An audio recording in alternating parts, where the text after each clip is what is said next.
सम्राट अशोक और शहंशाह औरंगजेब के ज़माने को छोड़ हिंदुस्तान कभी इतनी बड़ी इकाई नहीं रहा था जितना अंग्रेज़ों के समय बन गया था।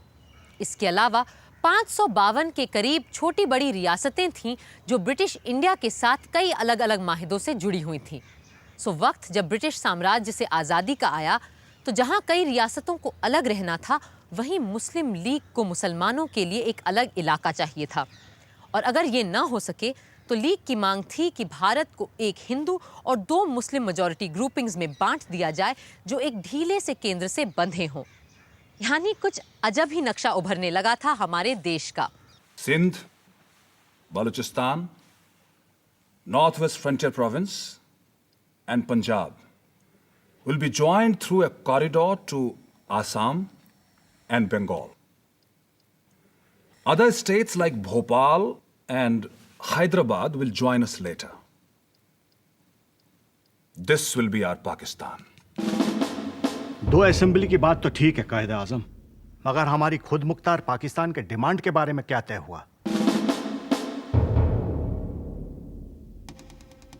That will come. But in the meanwhile, we have agreed to 2 separate constitution-making bodies for the peoples of Pakistan and of Hindustan. There will be a central government with limited powers, with the Pakistan groups having an option to secede after 10 years. जनाब कायदे आजम साहब, हमें अगर ये 2 group बनवाने में कामयाबी हासिल हो गई, तो फिर देखिए हम इन हिंदुओं और अंग्रेजों के वो हाल कर देंगे कि उन्हें एक आजाद पाकिस्तान को मानना ही पड़ेगा। मगर ये होगा कैसे? आसान सी बात है। देखिए, एक बार जैसे ही हमने अपने ग्रुप्स के आइन बना लिए, फिर हम मरकज की यूनियन कॉन्स्टिट्यूएंट असेंबली में जाएंगे और हर बात पे इतने अड़ंगे लगाएंगे कि असेंबली का चलना ही दुश्वार कर देंगे। और अगर हिंदू अक्सरियत ने हमारी बात को सुनने से इनकार किया तो हम असेंबली से वॉकआउट कर जाएंगे और उसके फैसलों को मानने से ही इनकार कर देंगे। और क्योंकि हमारे पास अपनी ग्रुपिंग वाले सूबे होंगे, हम उनके किसी कानून को मानने के लिए मजबूर नहीं होंगे। Good thinking, Jamil. In that case, we can demand that an unequivocal undertaking be given to implement the establishment of Pakistan without delay. Send a note to that showboy, Maulana. दूसरी तरफ कांग्रेस किसी भी बंटवारे के खिलाफ थी और इस ढीले केंद्र की बात से बेहद नाखुश। फिर प्रांतों को क्या-क्या अधिकार मिले और रजवाड़ों को कैसे शामिल किया जाए, ये भी अहम मसले थे। ऐसे हालात में केंद्र कुछ कर पाएगा भी या नहीं, ये एक मुअम्मा यानी पजल सा बन गया था। मौलाना, ये क्या बेहुदा मजाक है?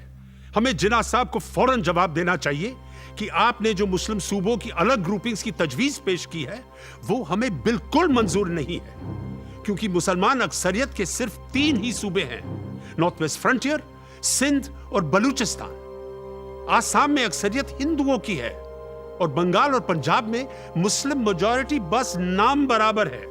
जवाहर, कई सालों से फेडरल यूनियन के तहत काफी हद तक हम खुद मुख्तार सूबों की बात कर रहे हैं। अब अगर इस वक्त हम ग्रुपों से इनकार करेंगे तो हमारे जिन्ना साहब फिर से बंटवारे की धमकी पर उतर आएंगे। मगर मजहब के नाम पे इस तरह से सब फेडरेशन बनाने से सेंटर और कमजोर हो जाएगा। जवाहर, जल्दबाजी में आकर किसी भी तरह का फैसला लेना मुनासिब नहीं है। मैं कांग्रेस वर्किंग कमेटी का इजलास बुलाता हूं और वहां बैठ के सोच समझ कर हम ये सब तय कर लें तो बेहतर रहेगा। कांग्रेस कमेटी की मीटिंग में जिन्ना साहब के प्रस्ताव के खिलाफ और एक कमजोर केंद्र के विरोध में कई आवाजें उठी।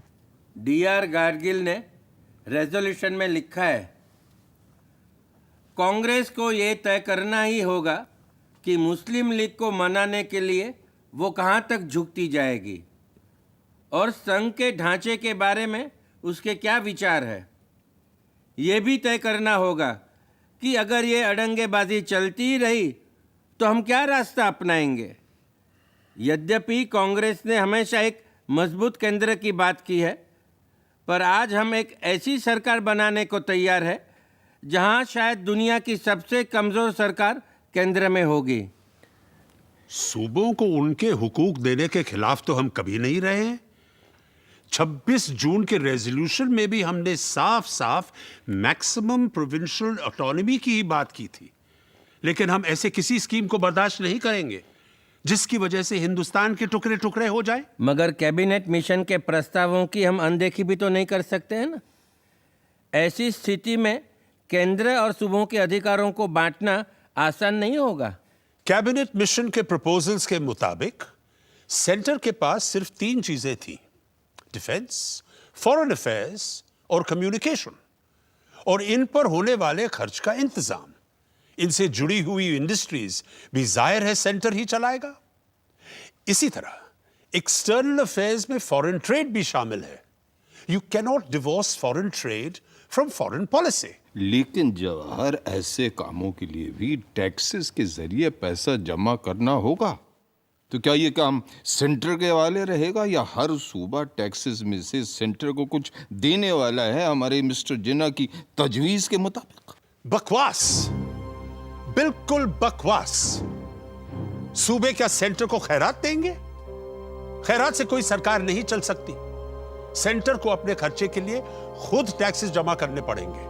यही नहीं, हमें सेंटर के लिए और भी हुकूक चाहिए होंगे। फर्ज कीजिए कि 2 सूबों के बीच झगड़ा हो जाए या अकाल की वजह से इकोनॉमिक ब्रेकडाउन हो जाए, तो लाजमी है इन हालात में सेंटर को दखल अंदाजी करनी पड़ेगी। सेंटर कितना भी कमजोर हो, हमें उसे तरह तरह के हक देने ही पड़ेंगे। पिछले कुछ सालों के वाकयात से यही साबित हो चुका है कि अगर सेंटर मजबूत नहीं होता तो हालात कहीं और ज्यादा संगीन हो सकते थे। फरवरी सन 1947 में ब्रिटिश संसद के इस ऐलान के साथ कि भारत को बहुत जल्द ही आज़ाद कर दिया जाएगा, स्थितियां बहुत बदल गई थीं। अब पाकिस्तान बनने के आसार भी साफ नजर आ रहे थे। ऐसे में पंडित नेहरू ने एक पत्र लिखा और पूरे सदन को वस्तुस्थिति से अवगत कराया। अब जबकि हिंदुस्तान के बंटवारे का फैसला हो चुका है, एक कमजोर केंद्र हमारे लिए बहुत खतरनाक साबित होगा। ऐसा मरकज ना तो अमन व अमान कायम रख पाएगा, ना ही पूरे मुल्क के लिए जरूरी अहम फैसले ले पाएगा, और ना ही इंटरनेशनल प्लेटफॉर्म्स पर मुल्क की पैरवी कर पाएगा। अलबत्ता साथ ही कई मुद्दे ऐसे हैं जिन पर सिर्फ सूबाई इकाइयां ही फैसले ले सकती हैं। इसलिए हमारे आईन का ऐसा फ्रेमवर्क जरूरी है जिसमें फेडरेशन के साथ एक मजबूत मरकज भी हो। इसलिए सेंटर और सूबों के हकों के बंटवारे के लिए 3 फहरिस्तें होनी जरूरी हैं: मरकजी, सूबाई और मिली जुली, यानी the federal, the provincial and the concurrent. 3 लिस्टें जो पेश की गई थीं कुछ इस तरह थीं। केंद्र की सूची में रक्षा, सेनाएं, विदेश संबंध और व्यापार, डाक, तार, रेलवे, जहाज रानी, वायुसेवा, बैंकिंग, इंश्योरेंस, पेट्रोलियम, केंद्रीय कर, आयात कर आदि आदि के साथ केंद्र संचालित पुस्तकालयों, संग्रहालयों और बनारस हिंदू और अलीगढ़ मुस्लिम यूनिवर्सिटीज जैसे संस्थान समेत 87 विषय थे। वहीं प्रदेश की लिस्ट में शांति व्यवस्था, पुलिस, जेल, स्वास्थ्य, कफन दफन, कृषि, जल संसाधन, मत्स्य पालन, भूमि, जंगल, खाद्य पदार्थ, इन सब पर लगने वाला कर, चुंगी और स्थानीय प्रशासन, शिक्षा आदि आदि जैसे 57 विषय रखे गए थे। तीसरी कंकरेंट यानी सहगामी या साझा फहरिस्त में आपराधिक न्याय व्यवस्था, बिजली, ब्याह शादी, तलाक, वसीयत, अखबार, किताबें, फिल्म प्रदर्शन, मोटर गाड़ियों, पागलखानों, जहर और जहरीली दवाइयों, जानवरों के प्रति सद्व्यवहार, मर्दमशुमारी जैसी 36 चीजों को रखा गया था। और हाँ, बॉयलर्स को भी। मंत्रिमंडल के सदस्य और प्रांतों के मंत्री दोनों ही इस फहरिस्त से संतुष्ट नहीं थे। मुझे पता चला है कि आप यूनियन, स्टेट और कंकरेंट लिस्ट से खुश नहीं हैं। मैं अपने पोर्टफोलियो के बारे में बात कर सकती हूँ। हेल्थ को अगर स्टेट सब्जेक्ट बना दिया जाता है तो हम कैसे हिंदुस्तान भर के डॉक्टरों और अस्पतालों का एक लेवल इंश्योर कर पाएंगे? अमृत कौर जी, हर सूबे की ज़रूरतें अलग अलग हैं। जैसे कि कई जगहों पर अस्पताल वगैरह पहले ही से ही है और कई जगह पे तो बिल्कुल नहीं है। इसीलिए स्वास्थ्य को राज्य की सूची में रखना ही सही समझा गया। मैं जानती हूँ हालात और ज़मीनी सच्चाई हर प्रांत और सूबे में अलग हैं, पर जहाँ तक स्वास्थ्य का मामला है, हम सब यही चाहते हैं कि सारे हिंदुस्तानियों को एक जैसी सेवाएं और सुविधाएं मिलें। तो मेरा ये कहना है कि हेल्थ जैसे सब्जेक्ट को अगर केंद्र की लिस्ट में नहीं तो कम से कम कॉन्करेंट लिस्ट में तो ज़रूर रखना चाहिए। फिर तो वो न यहाँ का रह जाएगा न वहाँ का। पंत साहब का बस चले तो कंकरेंट लिस्ट को अबॉलिश ही कर दें। तो ये बताइए, फिर हेल्थ को सेंटर की लिस्ट में क्यों ना लिया जाए? 87 चीजें तो रख ली हैं आपने केंद्र की सूची में, इसे भी ले लीजिए। जवाहरलाल जी, जब तक प्रांतों को आप कुछ जिम्मेदारी देंगे नहीं, सूबे जिम्मेदारी लेना सीखेंगे कैसे? कांग्रेस ने हमेशा विकेंद्रीकरण की बात की थी, पर अब जब अमल का समय आया है, हम झिझक क्यों रहे हैं? वैसे भी मेरा मानना है कि भारत जैसे विशाल देश को केवल दिल्ली से नहीं चलाया जा सकता है। आज़ादी के 6 दिन बाद 21 अगस्त 1947 को संविधान सभा ने केंद्र और प्रांतों के बीच अधिकारों के बंटवारे के लिए यही 3 सूचियां पारित की। कमोबेश आज तक केंद्र और राज्यों के बीच काम के बंटवारे का आधार यही 3 फहरिस्तें हैं। मगर केंद्र और सूबों के बीच का अंतर संबंध क्या होना चाहिए और केंद्र कितना शक्तिशाली होना चाहिए, इन प्रश्नों पर गहराई से सोच रहे थे doctor Ambedkar. However much you may deny powers to the center, it is difficult to prevent the center from becoming strong. Conditions in the modern world are such that centralization of powers is inevitable. On the other hand, we must resist the tendency to make it stronger. It cannot chew more than it can digest. Its strength must be commensurate with its weight. It would be a folly to make it so strong that it may fall by its own weight. We must realize that our people have yet to learn how to use it. Democracy in India is only a top dressing on an Indian soil, which is essentially undemocratic. पर सभा के दूसरे सदस्यों के अपने अपने अलग विचार थे। इन सारे सतरंगी ख्यालों के इंद्रधनुष को ही तो देखने का मजा था संविधान सभा में। सर, ये ड्राफ्ट कॉन्स्टिट्यूशन, चाहे इसे हम किसी भी नाम से पुकारें, फेडरल कहें या यूनिटरी, पार्लियामेंट्री या फिर प्रेसिडेंशियल, असल में ये एक सत्तात्मक यूनिटरी कॉन्स्टिट्यूशन की बुनियाद तैयार कर रहा है, न कि एक फेडरल संविधान की। यूनिटरी से मेरा अर्थ है कि बहुत सारी सत्ता घुमा फिरा करके हमने सेंटर को दे दी है और सूबों को कुछ भी नहीं। सर, यह संविधान लोगों को कुछ भी अधिकार नहीं देता, ना परिवार को, ना गांव को, ना जिले को, ना सूबों को। डॉक्टर अंबेडकर ने सब कुछ केवल सेंटर के लिए रख लिया है। मेरा प्रश्न है कि हमें एक मजबूत सेंटर किस लिए चाहिए, किसके डर से चाहिए और किसके खिलाफ चाहिए? हमें मजबूत सेंटर क्या पाकिस्तान के डर से चाहिए या रूस के डर से चाहिए या फिर इस देश की जनता के डर से? Sir, I beg to disagree. Yes, we want a strong center. Yes, we want a strong center by all means.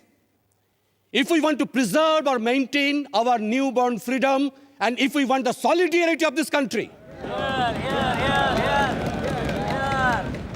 we have had enough experience of provincial autonomy, of which we had been enamored in the past, and now we have seen its effect.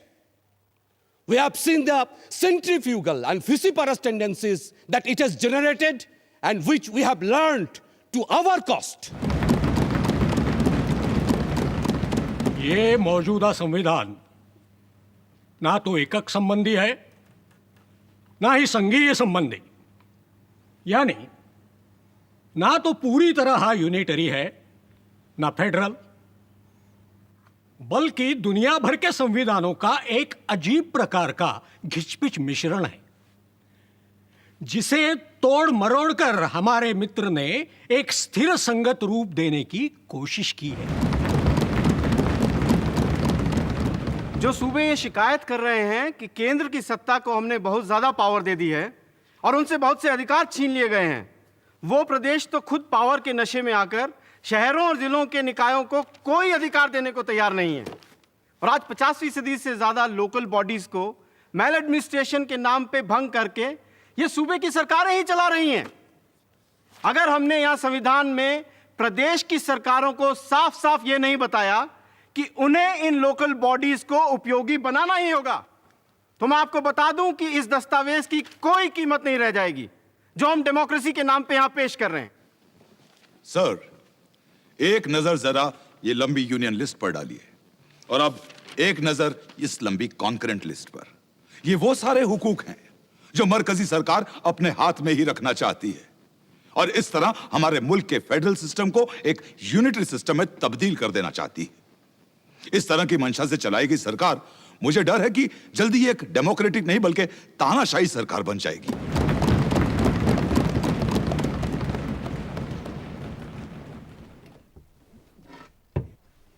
Honorable member can remain seated while speaking if he so wishes. Thank you, sir. I should like to express my emphatic dissent from Dr. Ambedkar's observation that democracy in India is only a top dressing on Indian soil. 3 criticisms of the draft constitution range under the following heads.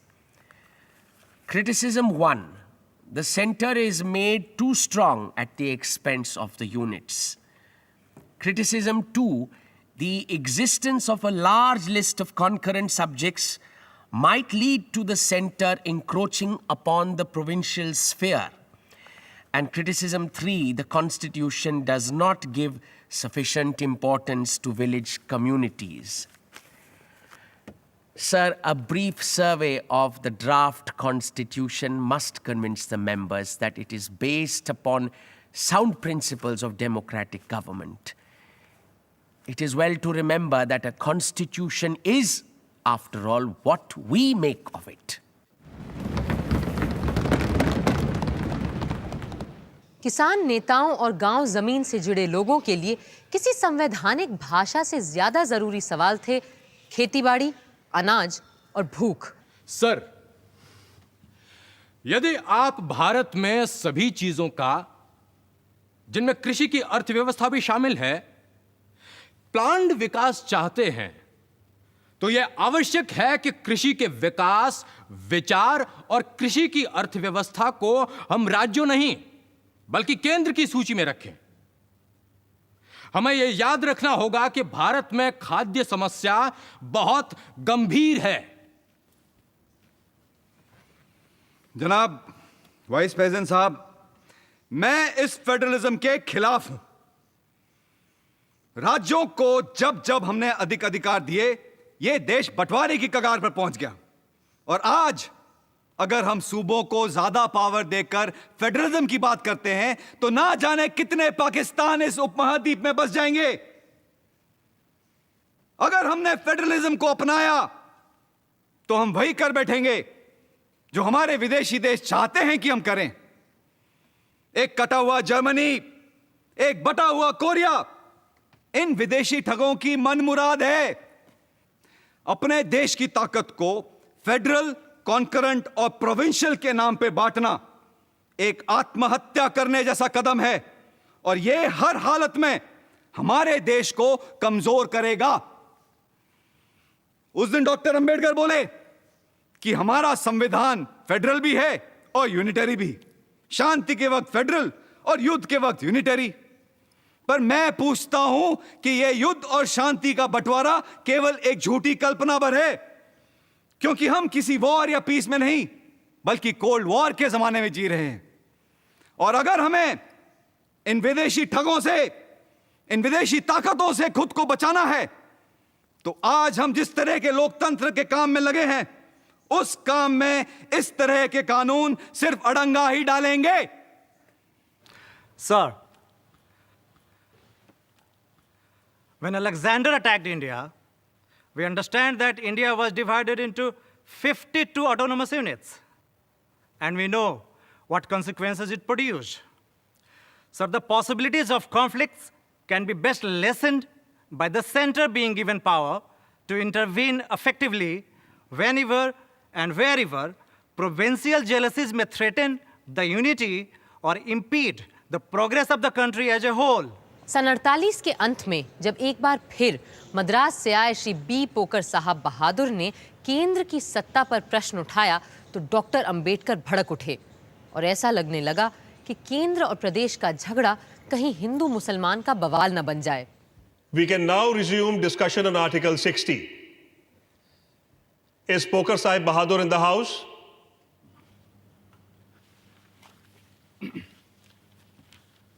I submit, sir. Now, after we have won freedom, to do away with provincial autonomy and to concentrate all the powers in the center really amounts to totalitarianism, which certainly ought to be condemned. Therefore, I submit that at least with reference to matters in the concurrent list, even though the center may have legislative power, the executive power with reference to those subjects should be left to the provinces. I'm afraid Mr. Poker Sahib is raising a controversy. Is it not a fact that whips are being issued over such questions? That may be so. That, I said, is the position as I understand it. Now, sir, it must have been noticed, and I say it merely as a matter of fact and without any kind of insinuation in it at all, that a large number of members who have spoken in favor of the First Amendment to ensure more powers to the states are mostly Muslims. No. The Muslim League took up such an adamant attitude on this point that the Secretary of the State had to make certain concessions in order to reconcile the Muslim League to the acceptance of some sort of responsible government at the center. With your permission, sir, may I just correct my learned friend? This constitution is being framed for the present Indian Union, in which there is not a single province in which the Muslims are in a majority. Muslims as such are not in the least to be particularly benefited by this amendment. My complaint is that the Muslim members are repeating arguments which were valid when the Muslim League was there and Muslim provinces were there.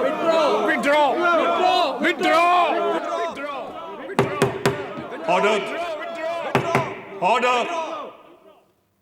There is ample justification for a proviso of this sort, which permits the center in any particular case to act unilaterally. Supposing the center makes a law prescribing a certain penalty, certain prosecution for the obstruction caused to the untouchables in the exercising of their civic rights. Supposing a law like that was made, and supposing that in a particular province, the sentiment in favor of the abolition of untouchability is not as genuine, as intense, nor is the government interested in seeing that the untouchables have all the civic rights which the Constitution guarantees. Is it logical? Is it fair that the center on which so much responsibility has been cast by the Constitution in the matter of untouchability should merely pass a law and sit with folded hands, waiting and watching as to what the provincial government are doing in the matter of executing all those particular laws? Should not the center which enacts a law of this character have the authority to execute it? I would like to know if there is anybody who can say that on a matter of such vital importance, the center should do nothing more than enact a law. इसके बाद सबसे जोरदार बहस इस बात पर हुई कि क्या केंद्र को ये हक बनता है कि वो जब चाहे प्रदेशों में चुनी गई सरकार को बर्खास्त करके वहां केंद्र का शासन लागू कर सके, और अगर ये जरूरी हुआ तो हमारे संविधान में किन सावधानियों का रखा जाना आवश्यक है। आज तक सेंटर स्टेट रिलेशनशिप में ये मुद्दा जब तब उठता ही रहता है। Sir, why should we presume that the states will assume such an anti-national attitude? Particularly the wording, in the national interests, Parliament should make laws, is something which implies that the center requires Parliament to legislate in such matters of national importance which the states are not prepared to pass. I do not think that the article is at all necessary. Sir, I should like to put a pointed question to Dr. Ambedkar. For instance, now there is a situation prevailing in the state of Hyderabad and in Madras Presidency. In some of the border areas of these two states, there is a disturbance of public peace. I would like to ask whether it will be proper under similar circumstances for the center to intervene and take over the entire portfolio of law and order from the two states concerned and step in. Sir, I'm sure that it will be a mockery of provincial autonomy if such a thing happens. The first change that is to be noted is that the president is to act on a report from the governor or otherwise. The original article merely provided that the president should act on the report made by the governor. I think as a necessary consequence to the introduction of this article, we must also give liberty to the president to act even when there is no report by the governor and when the president has got certain facts within his knowledge on which he thinks he ought to act in the fulfillment of his duties. Doctor Ambedkar ने बात बड़ी सफाई से रखी, मगर socialist नेता HV Kamat साहब कहां सुनने वाले थे। मुझे भविष्य साफ नजर आ रहा है कि आंतरिक कलह रोकने के नाम पे केंद्रीय सरकार सूबों की स्वतंत्रता को ध्वस्त करने जा रही है और प्रांतों की आजादी को खत्म करने की तैयारी कर रही है। पहले तो राष्ट्रपति को अधिकार होगा कि केवल राज्यपाल की रिपोर्ट पर ही नहीं बल्कि अन्यथा भी यदि उसे सही लगे तो वो राज्य सरकार के खिलाफ कदम उठा सकता है। ये अन्यथा है क्या, शायद केवल ईश्वर ही जानता है। वैसे भी पहले ही हमने यह तय कर दिया है कि राज्यपाल को तो राष्ट्रपति ही नियुक्त करेगा। अगर ऐसा है तो क्या राष्ट्रपति को खुद अपने नियुक्त आदमी पर भरोसा नहीं होना चाहिए क्या? अगर अपने ही लोगों पे राष्ट्रपति को भरोसा नहीं है तो फिर छोड़ दो ये सरकार, बोरिया बिस्तरा बांधो और घर जाओ अपने अपने। ये संविधान सभा भी बर्खास्त करो और चलो अपने अपने घर सब। ना, मैं ऐसे किसी कार्य व्यापार का हिस्सा नहीं बनना चाहता। यहां जो हो रहा है गलत हो रहा है। मैं भगवान से प्रार्थना करूंगा कि वो इस सदन को सद्बुद्धि दे कि वो अपने गलतियों बेवकूफियों को देख सके और जो अपराध यहां कर रहे हैं उनको समझ सके। This is a criminal transaction. Criminal? What is the crime? यह एक संवैधानिक जुर्म होगा अगर राष्ट्रपति को अधिकार दे कि वो हर बात में टांग अड़ा सके, न सिर्फ राज्यपाल की रिपोर्ट पर बल्कि किसी अन्य कारण से भी। ये अन्य, ये अदरवाइज मात्र शब्द नहीं बल्कि एक शैतान है और इस संदर्भ में तो ये एक बिल्कुल बेहुदा शब्द है। सर, मैं चाहता हूं कि एक नुक्ते पर रोशनी डाली जाए। अगर खुदा ना खास्ता किसी सूबे के गवर्नर को कोई कैद कर ले तो वो कैसे राष्ट्रपति महोदय को अपनी रिपोर्ट भेज पाएगा? गवर्नर को गिरफ्तार नहीं किया जा सकता। माफ कीजिए, गिरफ्तार ना सही, कोई उन्हें अगवाई कर ले तो भाई कैसे आएगी रिपोर्ट राष्ट्रपति जी के पास?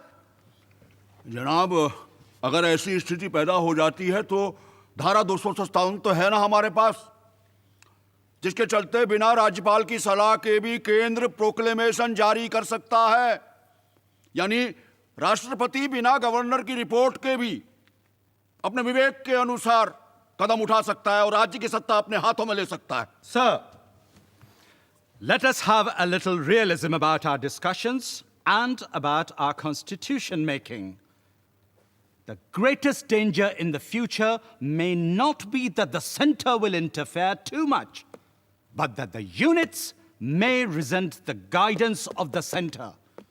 And what do we mean by saying that the president may take the powers into his own hands and may become an absolute dictator? And will the 32 crores of Indians sit quietly and knuckle under?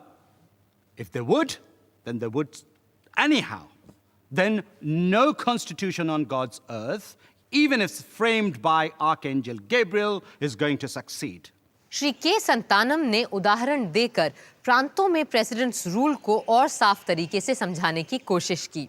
Mr. President, sir, let us broadly analyze the circumstances in which these articles can come into operation. There may be a physical breakdown of the government in the state, as for instance, when there is widespread internal disturbance or external aggression, or for some reason or other, law and order cannot be maintained. Then there may be a political breakdown. This is a point which requires careful analysis. A political breakdown can happen when no ministry can be formed, or the ministries that can be formed are so unstable that the government actually breaks down. Then there is the third contingency of economic breakdown. Suppose, for instance, in a state the ministry is all right, but it wants to make itself popular by reducing or cancelling all taxes and running its administration on a bankrupt basis. Suppose the government servants are not paid and the obligations are not met, and the state goes on accumulating its deficits. Therefore, the objection to Articles 278 and 278A relates really to the possibility of proper conventions not being evolved. In themselves, they are unobjectionable and they are essential. मगर जनाब नजीरुद्दीन अहमद ने drafting committee को drifting committee कहकर उसके पूरे काम और अस्तित्व पर ही सवालिया निशान लगा दिया। I submit, sir, that the drafting committee has been drifting from our original decisions, from the draft constitution, and from our original amendments. It would perhaps be more fitting to call the drafting committee as the drifting committee. Sir, I agree with them that emergency powers are necessary. And I also agree that serious forces of disorder are working in a systematic manner in the country, and drastic powers are necessary. But what I fail to appreciate is the attempt to take away the normal power of the governor or the ruler of the state to intervene and pass emergency orders. It is that which is the most serious change. In fact, originally the governor was to be elected on adult suffrage of the province. But now we have made a serious departure that the governor is now to be appointed by the president. This is the first blow to provincial autonomy. पहले दिन सभा का समय समाप्त हो गया तो नजीरुद्दीन अहमद साहब अगले दिन भी बोलते ही रहे। The fear of the communists is at the back of these emergency powers being centralized. This was the very reason which led Hitler to establish his dictatorship. Mussolini also built a dictatorship by similar process, and both of them had to share the same fate. I only hope that we are not drifting towards that end. महोदय, आज़ादी जब आती है तो अपने साथ ढेर सारी दुश्वारियां भी लाती है जिनका एक देश को सामना करना पड़ता है। जैसे बंगाल में आज अराजक तो बड़े सक्रिय हो रहे हैं, यही हाल मद्रास का है। हैदराबाद में भी यही सब चलता देखा जा रहा है। ऐसे में सवाल पैदा होता है कि ये किसकी जिम्मेदारी है कि फौरन इस सबको रोका जाए। हमें मौके पे मौजूद लोगों पर ही भरोसा करना पड़ेगा। हमने हर सूबे के लिए गवर्नर को नियुक्त किया है। हम इन गवर्नरों को मोटी तनख्वाह देने जा रहे हैं और भी तमाम लाओ लश्कर ऐशो आराम। हम उन्हें संविधान के हिसाब से राज्य में ऊंचा ओहदा भी दे रहे हैं। पर अगर इस सब के बावजूद हम इन गवर्नरों को सिर्फ सजावट का सामान बनाकर रखेंगे और उन्हें आपातकाल के लिए कोई अधिकार नहीं देंगे तो सब बेकार है। अगर ऐसा है तो हमें इस पद का नाम थोड़ा बदल कर इन्हें गवर्नर नहीं, गोवर्नर ही बुलाना चाहिए। केंद्र और राज्यों के संबंधों को लेकर हर विचार, डर, खतरे और जिम्मेदारी पर गौर किया था संविधान सभा ने, और अंत में सारे सुझावों, शंकाओं और प्रश्नों का जवाब दिया डॉक्टर भीमराव अंबेडकर ने। With regards to the general debate which has taken place, in which it has been suggested that these articles are liable to be abused, I may say that I do not altogether deny that this is a possibility. But that objection applies to every part of the Constitution which gives powers to the center to override the provinces. The proper thing we ought to expect is that such articles will never be called into operation and they would remain a dead letter.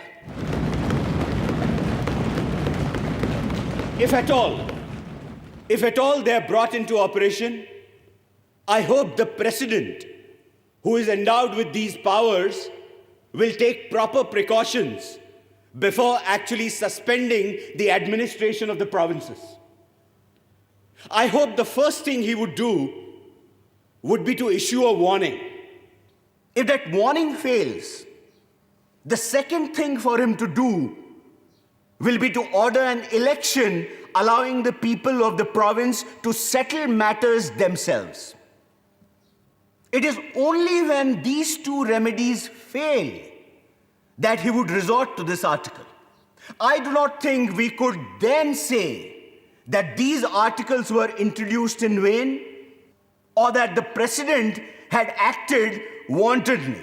उधर गांधीवादी लोग एक अलग ही तरह के भारत की कल्पना कर रहे थे और महात्मा गांधी के एक अनुयायी श्रीमान नारायण अग्रवाल साहब ने सन 1945 में ही बापू के विचारों को पढ़ के, समझ के और उनसे बात करके एक गांधीवादी संविधान का मसौदा तैयार कर दिया था। संविधान बनाते समय याद रखने की पहली चीज ये है कि जिस बात का संबंध सबसे हो उसे सब मिलकर ही तय करें। पर इस तरह लोकतंत्र किस दिशा में जाएगा बापू?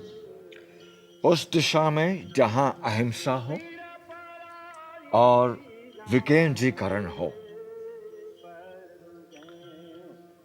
जनतंत्र की परिभाषा मेरी समझ में वो राज है जिसमें हर दीनहीन के पास वो अवसर हैं जो सबसे शक्तिशाली के पास भी हो, और हिंसा के बल पे ऐसा कभी नहीं हो सकता।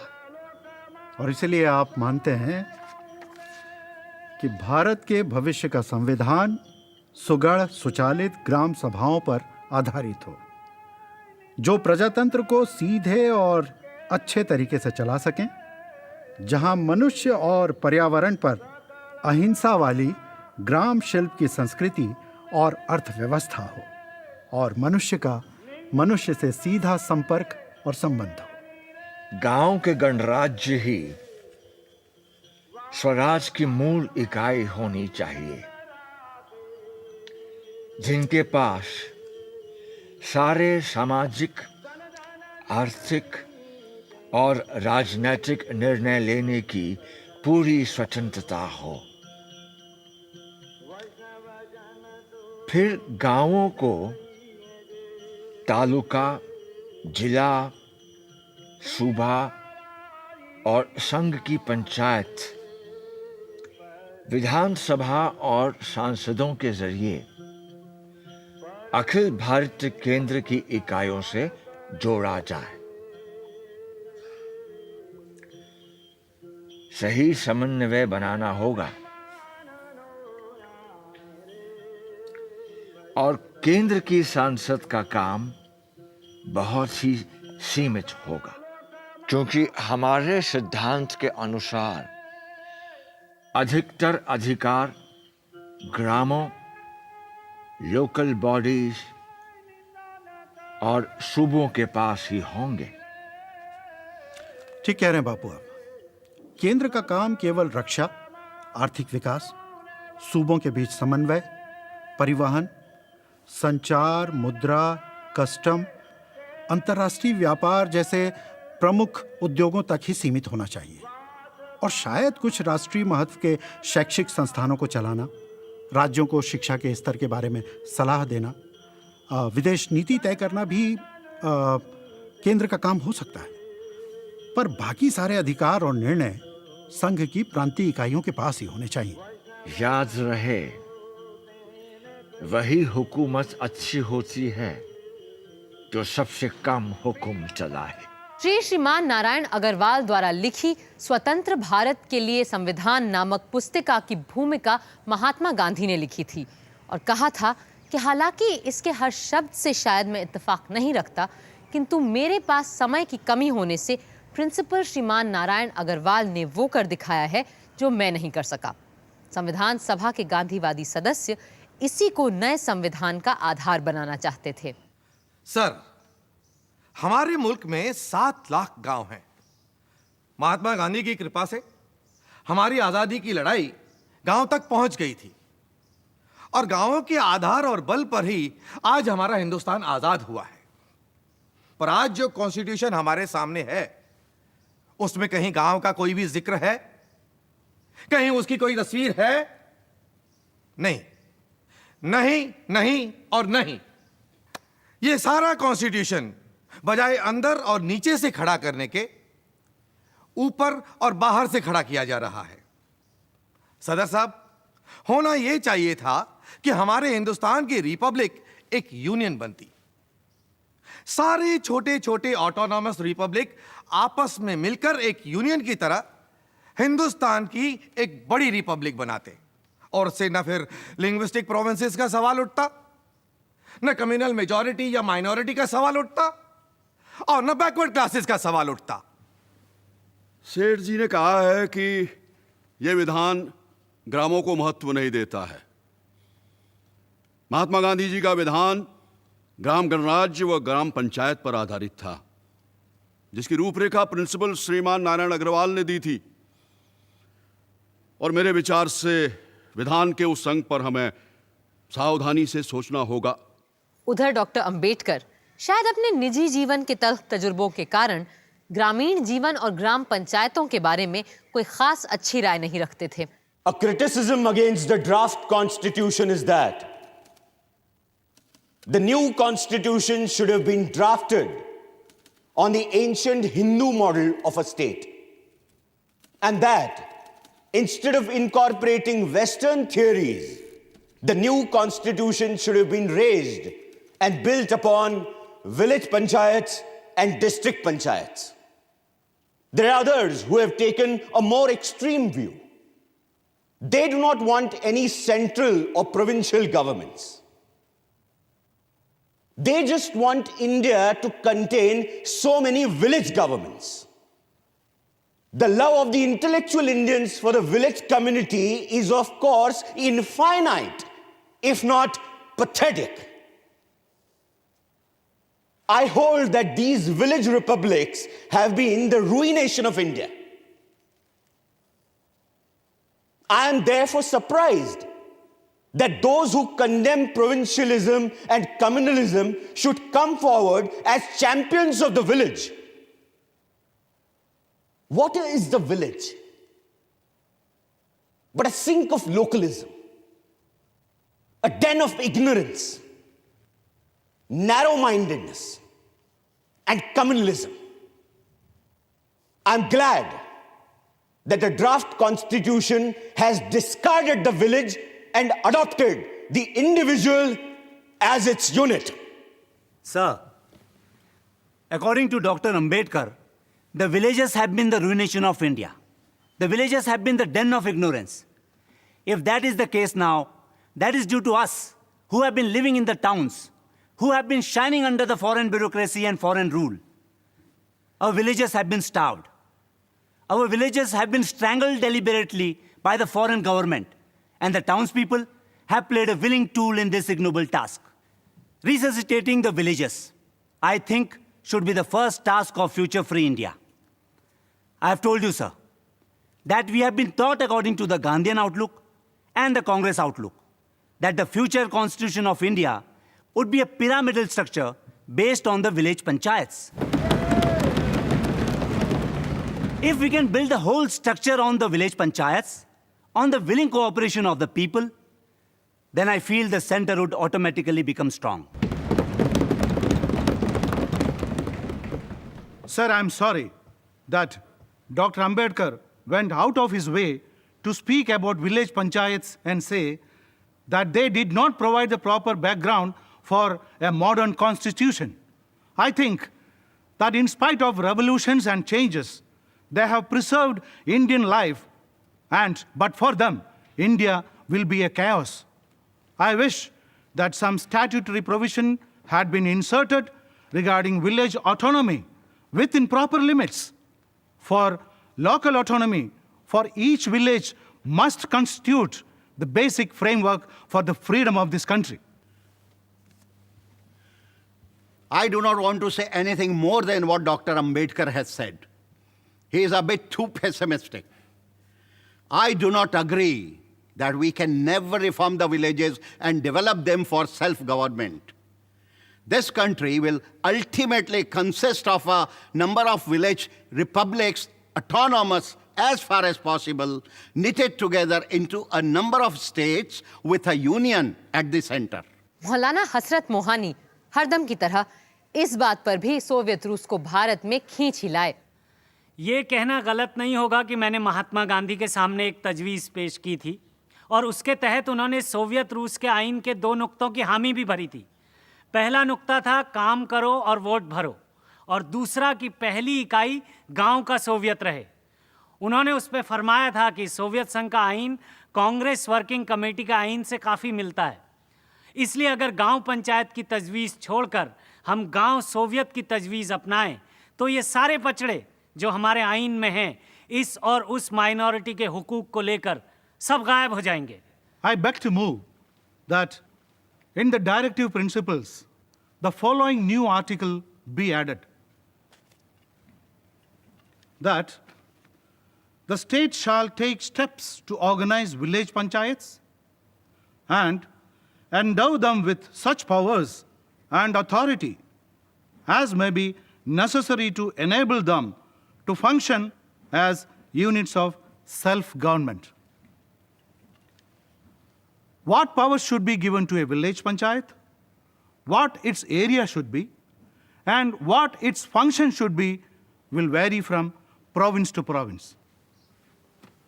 Sir, I accept the amendment. Thank you very much, sir. Sir, I am sure the 7 lakhs of villages in the whole of India would welcome the provisions of this amendment in the Constitution. If the pies are taken care of, the rupees will take care of themselves. Sir, it is very necessary that this august body gives its views on the fundamental tenet of Mahatma Gandhi.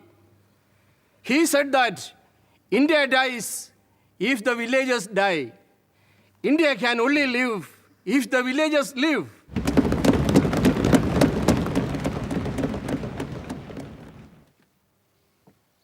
Sir, as I accept the amendment, I have nothing more to add. और इस तरह गांव और ग्राम पंचायतों को हमारे संविधान में स्थान देना ही पड़ा डॉक्टर अंबेडकर को। पर असल में ये झगड़ा न शहर गांव का था, ना ही महात्मा गांधी और डॉक्टर अंबेडकर के दृष्टिकोण का। ये मतांतर बिल्कुल उसी तरह का था जैसा ड्राफ्ट कॉन्स्टिट्यूशन के आर्टिकल 1 पे हुई बहस में देखने को मिला था, जहां कुछ लोग हिंदुस्तान का नाम भारत रखना चाहते थे और कुछ इंडिया। पर अंत में जीत समन्वय की हुई और हिंदुस्तान का नामकरण हुआ इंडिया दैट इज भारत।